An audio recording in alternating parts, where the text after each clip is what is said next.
जय हिंद प्यारे साथियों, कैसे हो आप सभी। हमारे YouTube चैनल में आप सभी लोगों का बहुत बहुत स्वागत है। चलिए समझते हैं। देखिए, आर्टिकल 20 और 21 यानी आर्टिकल 20 और 21 इतना पावरफुल है कि इस पर जो है राष्ट्रपति भी रोक नहीं लगा सकते हैं। यानी ना इस पर राष्ट्रपति रोक लगा सकते हैं, ना संसद रोक लगा सकती है, यानी इस पर कोई भी रोक नहीं लगाया जा सकता।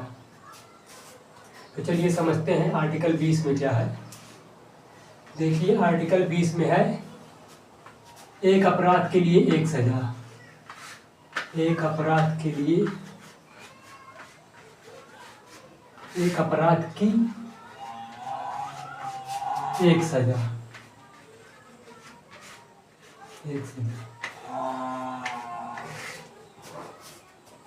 देखिए, आर्टिकल 20 में है एक अपराध के लिए एक सजा। यानी मान लीजिए आप कोई क्राइम करते हैं, और क्राइम करने के बाद मान लीजिए आपने किसी की चोरी, मान लीजिए आपने किसी के घर में चोरी कर ली। अब चोरी कर ली तो आपके ऊपर मुकदमा चला, और मुकदमा चलने के बाद आप 2 साल के लिए जेल में चले गए। अब 2 साल के लिए जेल में चले गए तो यानी कि जैसे मान लीजिए आपने कोई क्राइम किया और आप यानी मान लीजिए जेल में चले गए, और जेल में जाने के बाद आपको 2 साल की सज़ा हुई। और सज़ा होने के बाद तुरंत बाद जब आपकी सज़ा कंप्लीट हुई, आपको जेल से रिहा किया गया, और उसी के तुरंत बाद आपने कोई दूसरा क्राइम कर दिया, तो क्या आपको एक यानी कि आपको दोबारा सज़ा नहीं होगी? नहीं होगी।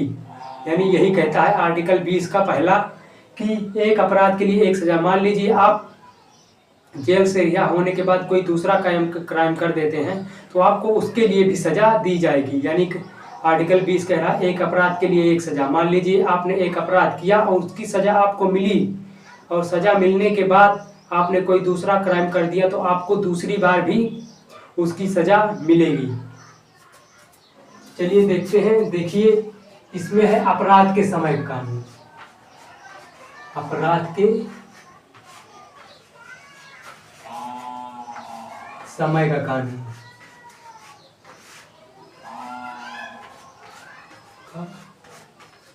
कानून। देखिए, अपराध के समय का कानून। मान लीजिए 2017 में आपने किसी का मर्डर कर दिया, और तब मर्डर करने की सज़ा जो है 20 साल कारावास थी। और वर्तमान में मान लीजिए आपका मुकदमा चला, और वर्तमान में यानी कि नियम बदला, यानी कानून बदला, और जब आपका मुकदमा चला 2 साल 5 साल बाद फैसला आया तो पता लगता है कि नियम कानून बदल गया है। अब यानी कि अब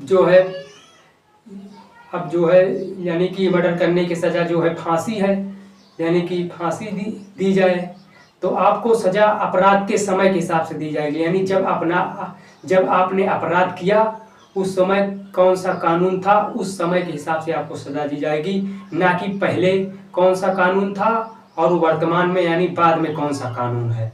तो यानी कि अपराध के समय का कानून, यानी जब आपने अपराध किया उस समय के हिसाब से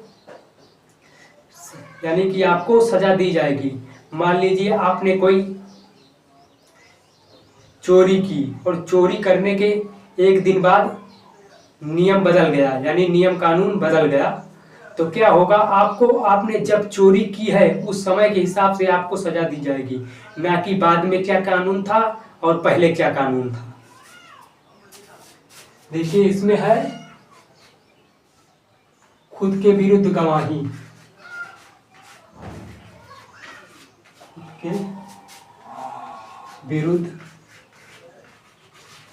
विरुद्ध गवाही, यानी खुद के विरुद्ध गवाही नहीं दे सकते। मान लीजिए आपने कोई क्राइम किया, मान लीजिए आपने कोई चोरी की, तो आपको पुलिस वाले ने अरेस्ट किया और जेल लेकर गए, और वहाँ आपसे पूछ रहे हैं कि आपने चोरी की है, तो आप कह रहे हैं नहीं की है। अगर देखिए आप पुलिस वाले ने आपको पकड़ा है तो आपको यानी कि डरा धमका कर यानी मार पीट कर कुछ भी कबूलवा सकते हैं। तो आप कह दीजिए कि उनसे हमने चोरी की है, क्योंकि 20 का 20 का आर्टिकल कहता है कि खुद के विरुद्ध गवाही, यानी आपने पुलिस के सामने जो बयान दिया है वो बयान कोर्ट में नहीं माना जाएगा। यानी पुलिस तो आपको, जैसा कि आप लोगों ने मूवी में देखा होगा कि वो सिग्नेचर करा लेती है, पुलिस वाले सिग्नेचर करा लेते हैं डरा धमका कर, तो वो मूवी है और मूवी होती है। आजकल ये सब नहीं चलता है यहाँ पर। यानी कि पुलिस आपसे कुछ भी करा सकती है। अगर आपसे पूछ रही है पुलिस, अरे भाई कोई पुलिस पूछ रही है तो क्यों उससे मार खाना है, अरे कह दीजिए कि हमने किया है। क्योंकि आर्टिकल 20 कहता है कि खुद के विरुद्ध गवाही, यानी पुलिस के सामने दिया गया बयान कोर्ट मानता ही नहीं है। क्योंकि कोर्ट भी जानता है, यानी जज भी जानता है कि पुलिस वाले क्या करके क्या कबूलवा सकते हैं। देखिए 21 में है प्राण एवं दैहिक स्वतंत्रता। प्राण एवं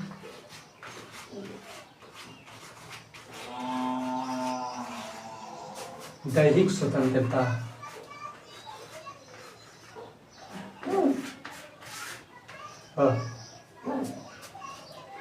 और इसी में है निजता का अधिकार, यानी इसी में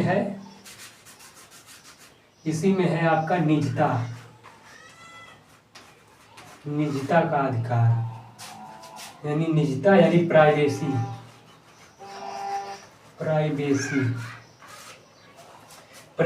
देखिए आर्टिकल 21 में प्राण एवं दैहिक स्वतंत्रता। हमसे हमारी कोई जान नहीं ले सकता है, यानी हमसे हमारी कोई जान नहीं छीन सकता है, और इसमें जान नहीं छीन सकता है। मान लीजिए आप रोड पर जा रहे थे और किसी ने आकर आपके ऊपर गाड़ी चढ़ा दी, यानी कि आपके ऊपर गाड़ी चढ़ा दी, तब क्या होगा? देखिए आपके जान के ऊपर आँच आई है, यानी कि कह रहा है कि प्राण एवं दैहिक स्वतंत्रता, आपकी कोई जान नहीं ले सकता है। और जिस व्यक्ति ने आपके ऊपर गाड़ी चढ़ाई है, यानी कि बाइक चढ़ाई है, अब उसके ऊपर क्या होगा? लापरवाही से गाड़ी चलाने का मुकदमा चलेगा। क्योंकि आपसे आपकी कोई जान नहीं ले सकता है। मान लीजिए किसी फैक्ट्री में प्रदूषण हो रहा है, किसी फैक्ट्री से धुआं निकल रहा है, कसके प्रदूषण हो रहा है। अब आपके जान के ऊपर आएगी, क्योंकि भाई प्रदूषण से लोग ग्रसित होंगे और बीमारी फैलेगी तो व्यक्ति मरेंगे। तब क्या होगा? उस फैक्ट्री को यानी सीज कर दिया जाएगा, यानी उस फैक्ट्री को बंद कर दिया जाएगा। यानी आपसे आपकी कोई जान नहीं ले सकता है, प्राण एवं दैहिक स्वतंत्रता, प्राण नहीं ले सकता है। मान लीजिए आपने खुद सुसाइड अटेम्प्ट करने की कोशिश की, अगर आप टपक गए तब तो कोई बात नहीं, लेकिन अगर आप बच गए तब क्या होगा?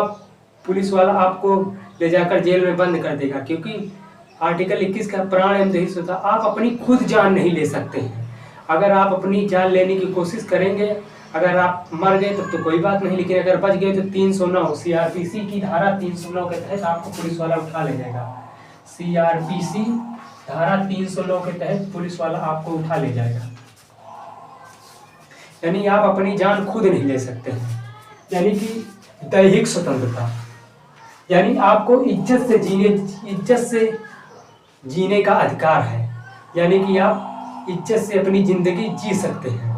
मान लीजिए आपका कोई जबरदस्ती शादी करा रहा है तो आपको दैहिक स्वतंत्रता, यानी कह रहा है कि आपको इज्जत से जीने दिया जाए, यानी कि आप किसी की जबरदस्ती शादी नहीं करा सकते हैं। तब क्या कीजिए? तब आप कोर्ट चले जाएंगे कि जज साहब हमारी जबरदस्ती शादी कराई जा रही है। तब जज साहब क्या करेंगे? आपकी शादी पर रोक लगा देंगे, यानी कि आपकी शादी पर रोक लगा देंगे और कहेंगे इन्हें इज्जत से जीने की स्वतंत्रता है, इनसे जबरदस्ती इनकी शादी नहीं कराया जा सकता। तो जज साहब आपकी शादी पर रोक लगा देंगे।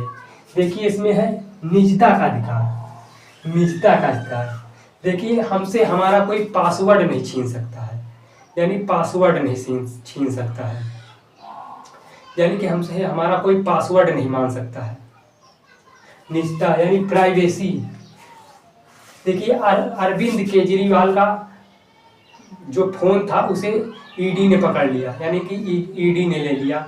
अरविंद केजरीवाल का जो फोन था यानी ईडी ने ले लिया, वो आईफोन था। अब अरविंद केजरीवाल से पासवर्ड पूछ रही है। अरविंद केजरीवाल ने कहा, अरे तू क्या ईडी बनेगा, आर्टिकल 21 तू ईडी क्या बनेगा। अरे तूने आर्टिकल 21 नहीं पढ़ा। कह रहा है कि यानी कि प्राइवेसी नहीं, यानी पासवर्ड नहीं पूछ सकते हैं। तो ईडी ने कहा देखिए पासवर्ड बताने वाला है नहीं, और मान लीजिए हम इसका पासवर्ड तोड़वाएंगे तो जिसका यानी कि जो आईफोन होता है अगर उसका पासवर्ड तोड़वाया जाए तो वो पूरा यानी रिफ्रेश हो जाता है, पूरा यानी कि पूरा रीसेट हो जाता है फ़ोन, और उसमें कुछ बचता नहीं है। तो ईडी ने कहा कि हम इसका पासवर्ड तोड़वाएं तो ये रीसेट हो जाएगा, हमें इसमें कुछ मिलेगा नहीं। तो देखिए यानी कि प्राण एवं दैहिक स्वतंत्रता। देखिए एक मामला था, यानी कि एक मामला था 2019 का, एक मामला था 2019 का, यानी कि एक लड़की थी हैदराबाद में, उसका कुछ यानी क्लीनर ने यानी कि ट्रैंक क्लीनर ने उसका रेप करके उसे फूंक दिया, जला दिया, यानी कि बहुत जघन्य अपराध हो गया। तो ये पूरे देश भर में हाईलाइटेड हो गया। तब क्या हुआ, पुलिस ने अरेस्ट किया, यानी पुलिस ने पकड़ा और कहा कि हम इसे क्राइम सीन पर ले जाते हैं। यानी कि पुलिस ने अरेस्ट किया और कहा हम इसे क्राइम सीन पर ले जाना चाहते हैं सबूत इकट्ठा करने के लिए। और दूसरे दिन पता चला कि उन लोगों का इनकाउंटर हो गया है, और अब 2 साल बाद उसकी जब यानी कि जांच हुई, 2 साल बाद उसकी जब जांच हुई तो पता चला कि जो देखिए डायरेक्ट अगर यानी कि एग्जैक्ट अगर आप किसी पर गोली चलाते हैं यानी खड़े हुए व्यक्ति पर, तो गोली जो है सीधा घुसती है, यानी कि डायरेक्ट घुसती है। लेकिन अगर आप भागते हुए व्यक्ति पर गोली चलाते हैं तो गोली जो है तिरछा घुसती है। तो उसमें जो इनकाउंटर हुआ था उसकी गोली जो है डायरेक्ट यानी रुके हुए व्यक्ति पर गोली चलाई गई, और उसकी जब जांच की गई तो पता चला कि रुके हुए व्यक्ति पर गोली चलाई गई जो कि डायरेक्ट एग्जैक्ट घुसी थी शरीर में। तो क्या हुआ, यानी कि जो एसपी गोली चलाए थे वो सस्पेंड हो गए, और जो पुलिस वाले के ऊपर यानी जो पुलिस वाला था उसके ऊपर आज भी मुकदमा चल रहा है, यानी कि उसके ऊपर इनकाउंटर यानी कि आज भी हत्या का मुकदमा चल रहा है उस पुलिस वाले के ऊपर। तो आशा करता हूँ कि आप लोगों को मेरी यह वीडियो पसंद आई होगी। तो मेरे चैनल को लाइक करें, सब्सक्राइब करें। मिलते हैं नेक्स्ट वीडियो पर। जय हिंद।